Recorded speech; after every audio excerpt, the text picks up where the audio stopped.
मतलब था कि बंगाल जो था उस समय का बंगाल, पश्चिम बंगाल और बांग्लादेश, असम, बिहार, उड़ीसा, ये सब मिला करके बंगाल प्रांत माना जाता था। तो उसके लिए भी संघर्ष चलता था। तो स्वतंत्र बंगाल राज्य की जो नींव डालने की श्रेय जो है वो मुर्शीद कुली खां को दिया गया था। और 1700 में मुगल सम्राट औरंगजेब द्वारा मुर्शीद कुली खां को बंगाल का दीवान नियुक्त किया गया था।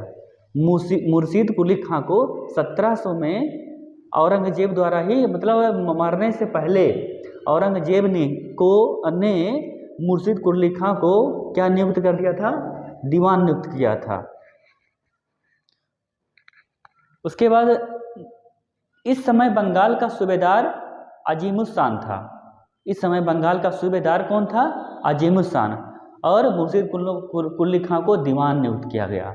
सूबेदार अजीमुस्सान, और अजीमुस्सान था सूबेदार, और नवाब कौन था? दीवान कौन था? मुर्शीद कुली खां था, जो राज दरबार से संबंधित होने के कारण प्रायः दिल्ली में रहता था। ठीक है ना? अजीमुस्सान जो था वो राज दरबार से संबंधित था, जो कहाँ रहता था? दिल्ली में ही रहता था। लेकिन जो दीवान था वो दीवान कहाँ रहता था? बंगाल में रहता था। कौन था? मुर्शीद कुली खां था। किसने नियुक्त किया था? किसने किया था? औरंगजेब ने ही नियुक्त किया था। मोहम्मद शाह रंगीला ने तो उसको जब हैदराबाद में पढ़ा रहे थे तो उसको नियुक्त किया था। किसको? चिनकिलिज खां को।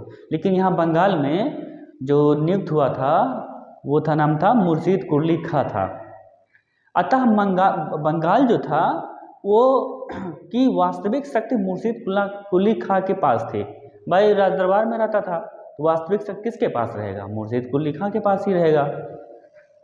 मुगल सम्राट फर्रुखसियर ने मुर्शीद कुली खां को 1717 में बंगाल का सूबेदार नियुक्त कर दिया था। अब देखो, दो पद होता था, एक सूबेदार और एक दीवान।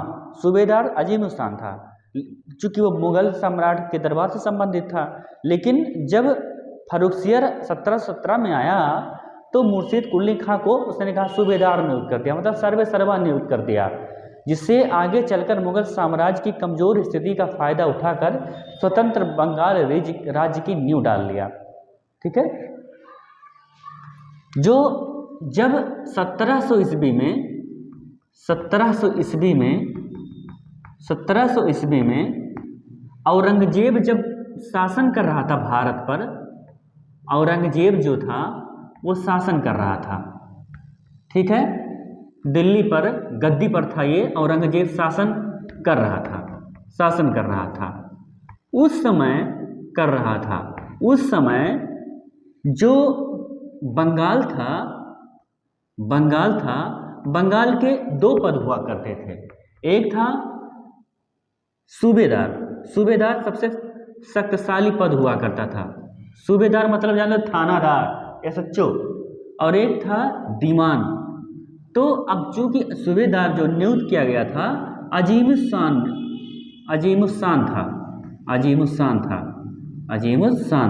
ये था सूबेदार। और ये कहाँ से संबंधित था? मुगल ये संबंधित था मुगल दरबार से। किससे संबंधित था? मुगल दरबार से। दीवान नियुक्त कौन था? मुर्शीद कुली खां था। कौन था? मुर्शीद कुली खां। इसको नियुक्त किया गया था दीवान। लेकिन क्या हुआ, ये मुगल दरबार से संबंधित होने के कारण ये रहता था बंगाल में और ये रहता था दिल्ली में रहता था। तो ये मुगल दरबार होने के संबंधित होने के कारण ये यहीं पर रहता था, लेकिन ये बंगाल में रहता था। जब ये मर जाता है, कौन मर जाता है? ये मर जाता है। कौन? औरंगजेब। वह मर जाता है 1707 में जब मर जाता है औरंगजेब। ठीक है ना? तो 1707 के बाद एक स्थिति आता है 1717 ईस्वी में फर्रुखसियर शासन करता है। कौन? उसे 1707 में मरता तो बहादुर शाह शासन पे आता है, और 1717 में फर्रुखसियर आता है। कौन आता है? फर्रुखसियर। फर्रुख सियर आता है। ये क्या करता है, ये सूबे कौन था, मुर्शिद कुली का था, ये दीवान था। इस दीवान से इसको क्या बना दिया गया, इसके शासन में बना दिया गया सूबेदार। और जैसे ही सूबेदार बना ये शक्तिशाली हो गया। क्या हो गया, शक्तिशाली हो गया। और जैसे ही शक्तिशाली हो गया इसने अपने आप को बंगाल यानी मुगल साम्राज्य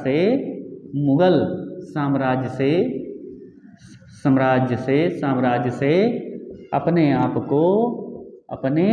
आप को स्वतंत्र घोषित कर लिया। क्या घोषित कर लिया, स्वतंत्र घोषित कर लिया, स्वतंत्र घोषित कर लिया। अब बंगाल का जो शासन था किसके हाथ में आ गया, बंगाल का शासन पूर्ण रूपेण मुर्शीद कुली खां के हाथों में 1717 ईस्वी में आ गया। पावरफुल हो गया, सूबेदार हो गया, और सूबेदार से ये नवाब बन जाता है। इतनी कहानी है बंगाल की, ठीक है।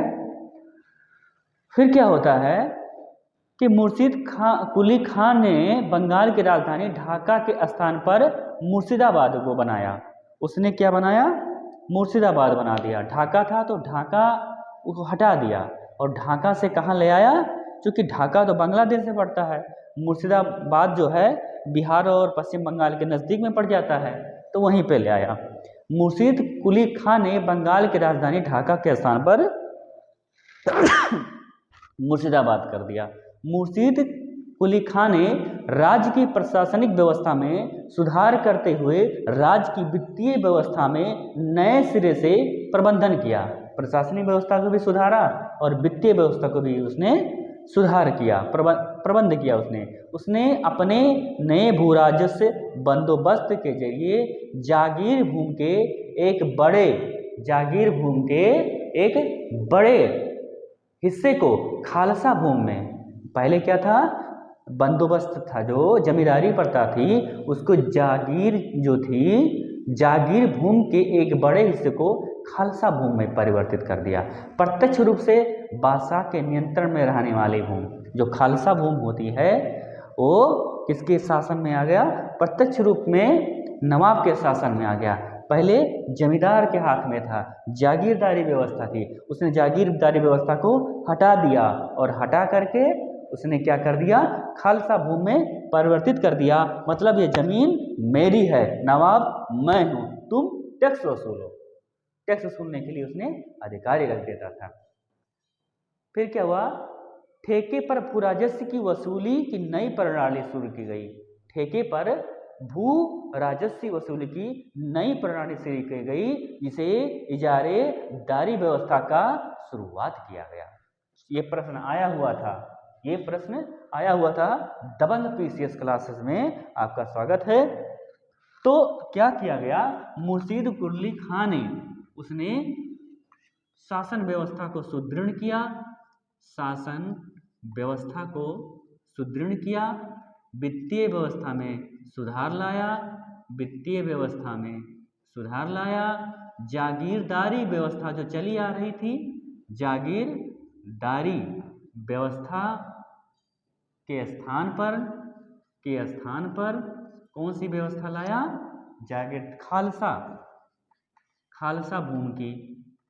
खालसा भूमि में परिवर्तित कर दिया। खालसा भूमि, और खालसा भूमि क्या होता था, ये सीधे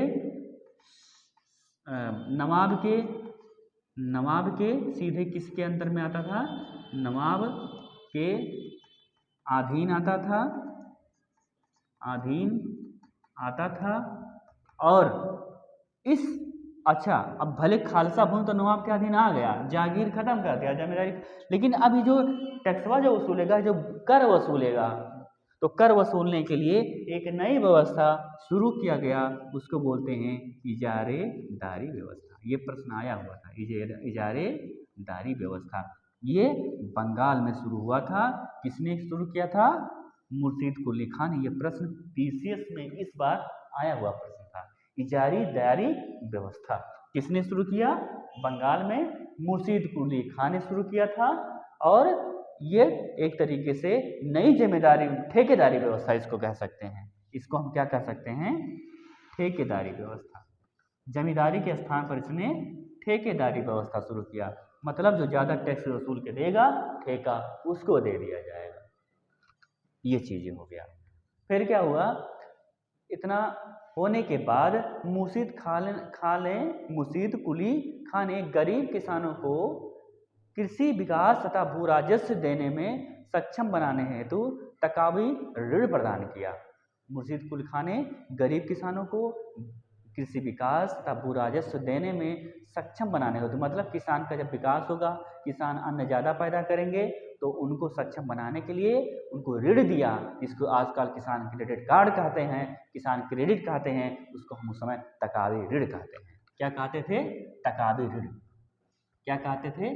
तकावी ऋण। तो ये प्रश्न भी आएगा, तकावी ऋण की व्यवस्था किसने किया था? किसानों को स्थिति को सुधारने के लिए ये मुर्शीद कुली खां ने शुरू किया था। ठीक है, मुर्शीद कुली खां ने शुरू किया था। उसके बाद क्या हुआ कि 1727 में 10 साल बाद जब मुर्शीद कुली खां की मृत्यु हो जाती है, नवाब बनने के बाद 1717 में 10 साल बाद मृत्यु हो जाता है। मृत्यु के पश्चात उसका दामाद शुजाउद्दीन बंगाल का नवाब बना। तो मुर्शीद कुली खां की जगह पे शुजाउद्दीन 1727 से लेकर के 1739 तक रहा, लगभग 12 साल मान सकते हैं, नवाब बना। शुजाउद्दीन के बाद उसका बेटा सरफराज खां बंगाल का नवाब बना। तो इसको क्रम को याद रखना जरूरी होता है।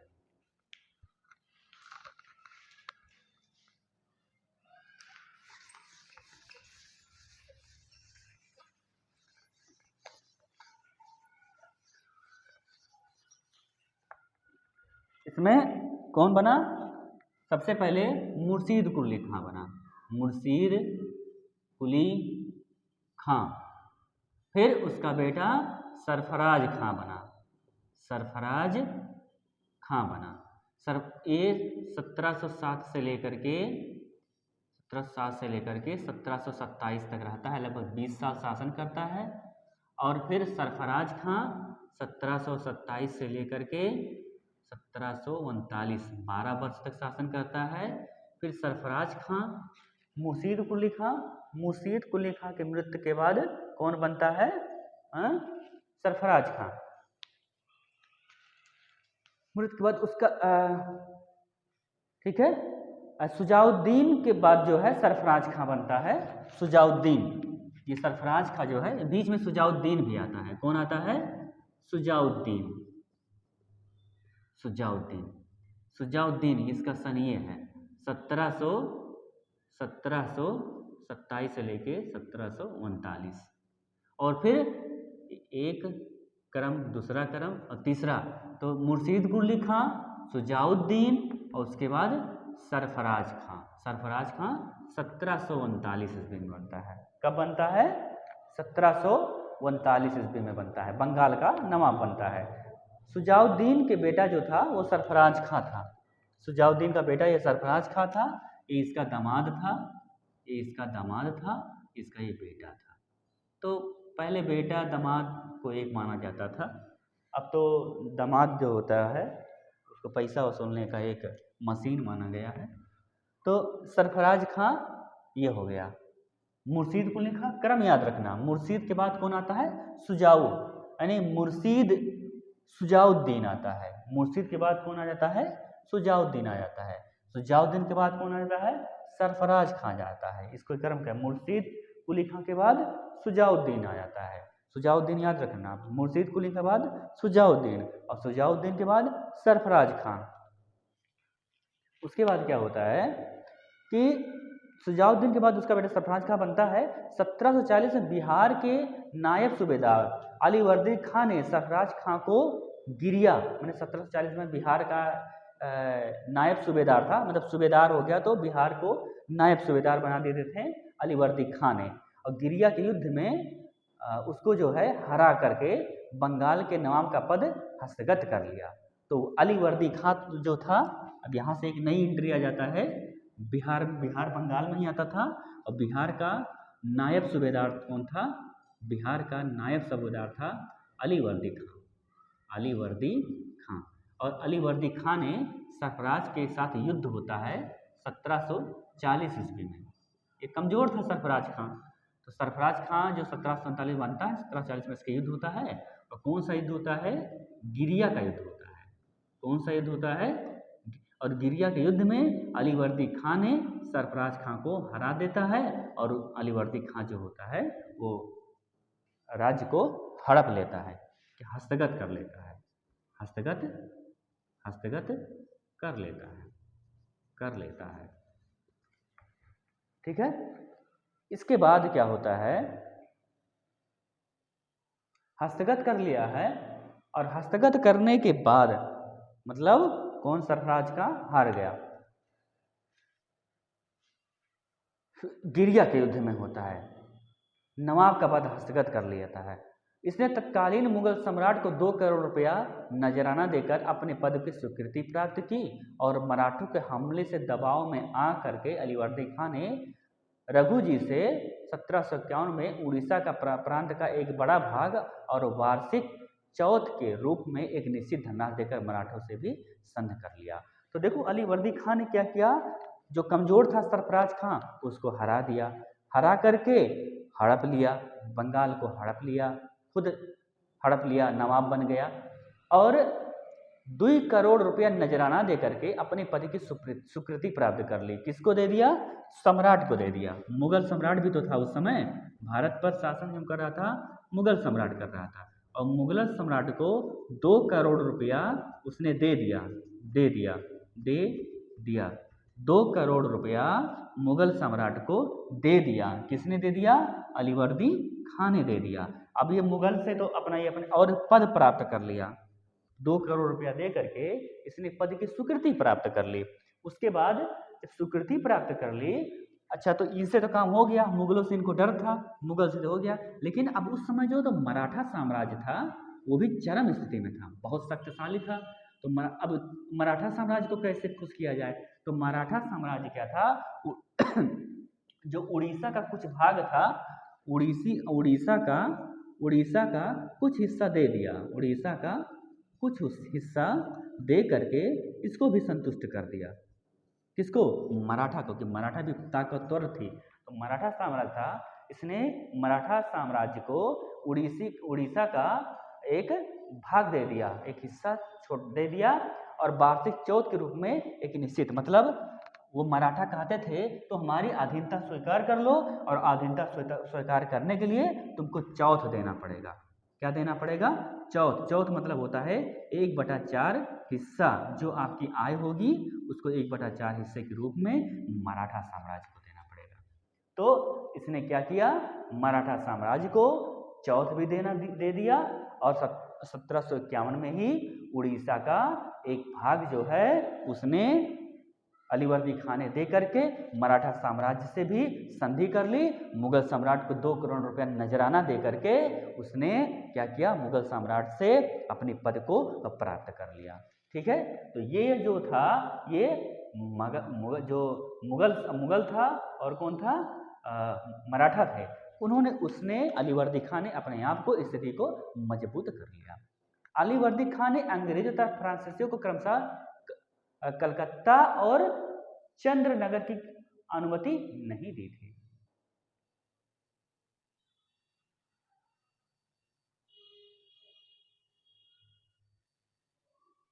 अलीवर्दी खां ने अंग्रेजों और फ्रांसीसियों को क्रमशः कलकत्ता, मतलब अलीवर्दी खां तो बन गया, लेकिन उसने जो है क्या था, फ्रांसीसी तो उस समय अंग्रेज भी बढ़ रहे थे, अब उनको कैसे खुश किया जाए? मराठा को खुश कर ले गया, और किसको खुश कर दिया? मुगल साम्राज्य को खुश कर दिया। मराठा को उड़ीसा का भाग दे करके, कुछ भाग दे करके संतुष्ट कर दिया, चौथ भी देना स्वीकार कर लिया। मुगल साम्राज्य को 2 करोड़ रुपया नजराना रुपया दे करके खुश कर लिया, पद को प्राप्त कर लिया। लेकिन अब अंग्रेजों फ्रांसीसियों के कैसे, वो भी तो थे भारत में, वो भी तो शासन करना चाह रहे थे, वो भी तो हथियाना चाह रहे थे, उसको कैसे संतुष्ट करोगे? तो अलीवर्दी खां ने अंग्रेजों और फ्रांसीसियों को क्रमशः कलकत्ता और चंद्रनगर की किलेबंदी की अनुमति नहीं दी। अब जब कलकत्ता की किलेबंदी कर लेगा, चंदनगर की किलेबंदी अंग्रेज और फ्रांसीसी कर लेंगे, तो उसके पास बचेगा क्या? अलीवर्दी का। तो इसलिए अनुमति नहीं दी। जब अनुमति नहीं देगी तो वहीं से बैर की भावना उत्पन्न होने लगी। अलीवर्दी खान ने यूरोपियों को मधुमक्खी की उपमा दी थी। अलीवर्दी ने यह कहा था कि जो है यूरोप है ये मधुमक्खी के समान है, यदि उन्हें ना छोड़ा जाए, उन्हें ना छेड़ा जाए तो वो शहद देंगी, किंतु छेड़ा जाए तो काट काट कर मार डालेंगी। मतलब अलीवर्दी खां जो था उसका दूरदृष्टि बहुत ज़्यादा था, वो बहुत दूर तक सोचता था। अच्छा, एक तरीके से उसकी विजन जो पॉइंट थी, कहा कि अगर यूरोपियों को, अंग्रेजों को अगर तुम उसको छेड़ोगे, भैया छेड़ोगे तो काटेंगी, काट काट के खा जाएंगी, मधुमक्खी के छत्ते के समान है, और यदि तुम उन्हें नहीं छोड़ोगे तो तुमको शहद देंगी। ये किसने कहा था? ये प्रश्न आता है, अलीवर्दी खां ने कहा था। ये अलीवर्दी खां ने सिराजुद्दौला को समझाया था कि भाई अलीवर्दी खां के बाद उसका कौन बनेगा, संभालेगा। दमादे संभालते थे ज़्यादा, पहले दमाद ही प्रिय होते थे, बेटे से ज़्यादा प्रिय दमाद होते थे, तो दमाद ही संभालते थे, राजा बनते थे, नवाब बनते थे। तो ये अलीवर्दी खां ने दिया था। 1756 में अलीवर्दी खां की मृत्यु के बाद उसका दोहित्र पुत्री का पुत्र था सिराजुद्दौला नवाब बना। मतलब सिराजुद्दौला जो था नवाब बन गया, पुत्री का पुत्र था, मतलब नाती था एक हिसाब से। कभी कभी दामाद भी बन जाते हैं, कभी कभी नाते भी बन जाते हैं, बेटा लगभग अयोग्य ही होते थे उस समय। सिराजुद्दौला की जो था बना, किसके बाद बना? 1756 में अलीवर्दी खां की मृत्यु हो गया। सिराजुद्दौला की मौसी घसीटी बेगम थी।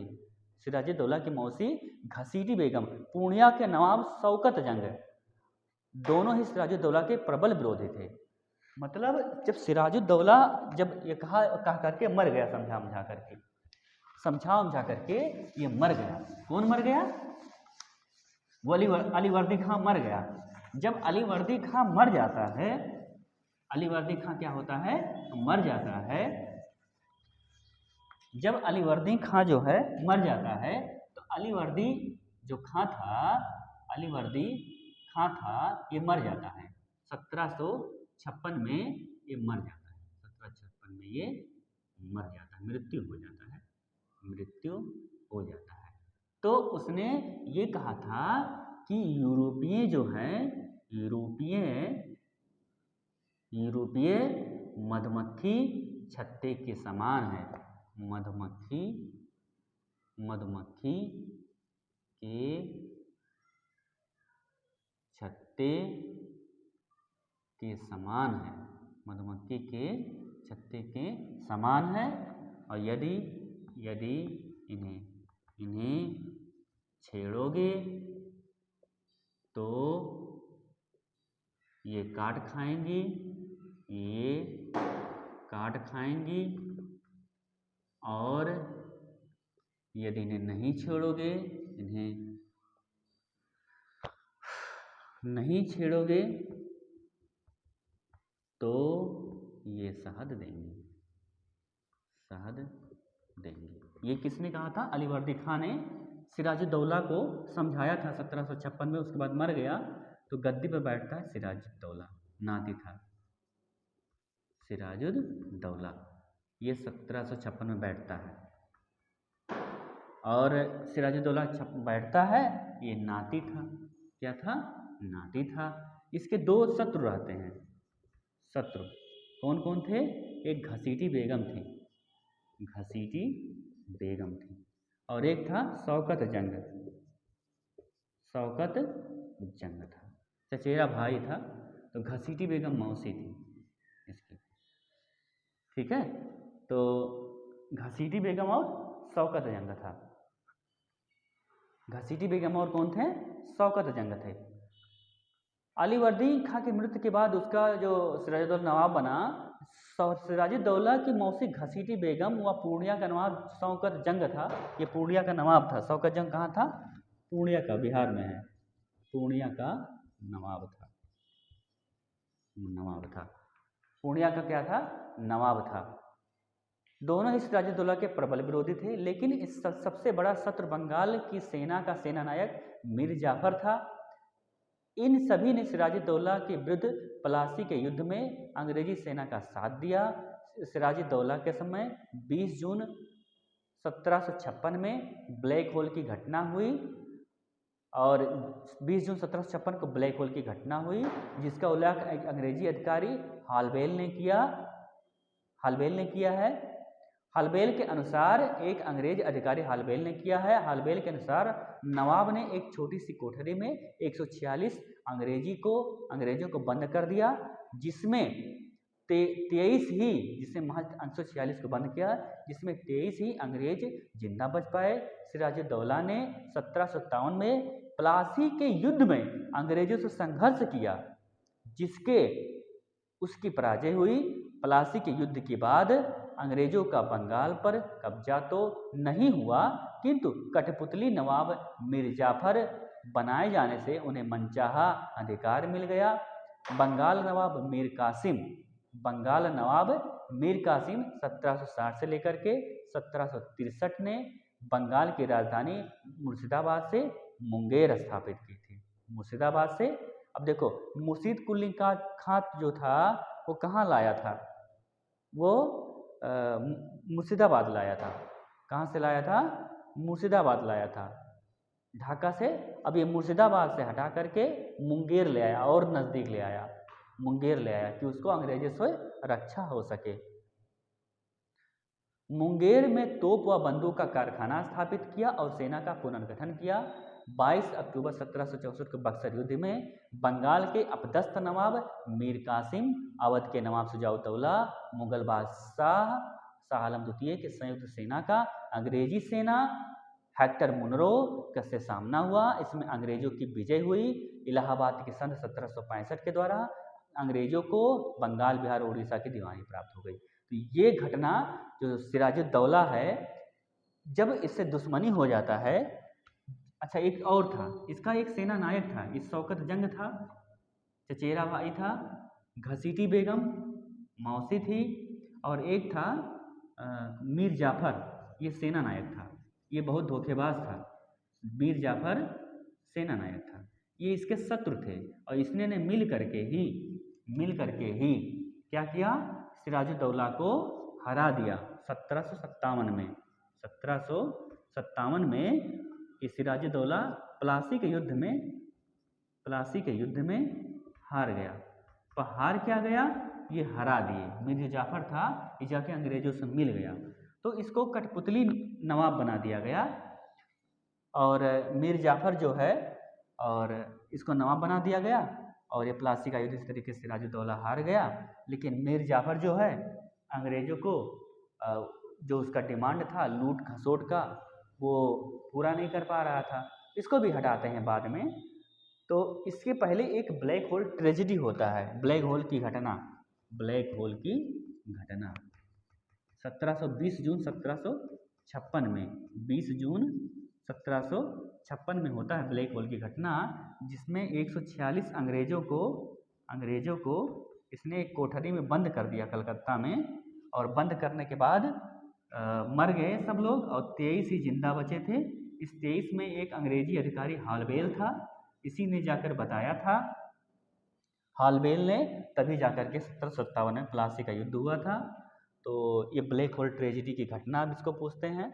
और इसके जो शत्रु थे, एक घसीटी बेगम थी, एक शौकत जंग था, और मीर जाफर था।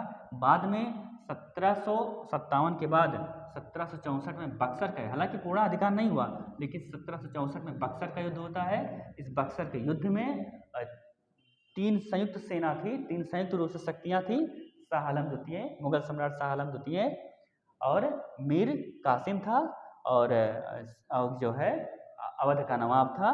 तो इससे मिल करके युद्ध हुआ, और ये 1764 में बक्सर का जो युद्ध होता है ये हार जाता है। और अंततः 1765 ईस्वी में इलाहाबाद की संधि होती है, शाह आलम द्वितीय के साथ भी होती है, और जो है अवध के नवाब से भी होता है, जिस समय से अंग्रेजों के हाथ में सारा शक्ति बंगाल का आ गया और वो शासन करना प्रारंभ कर देते हैं। यहीं से आपका ये अंत होता है। तब तक के लिए दबंग आइए, नमस्कार।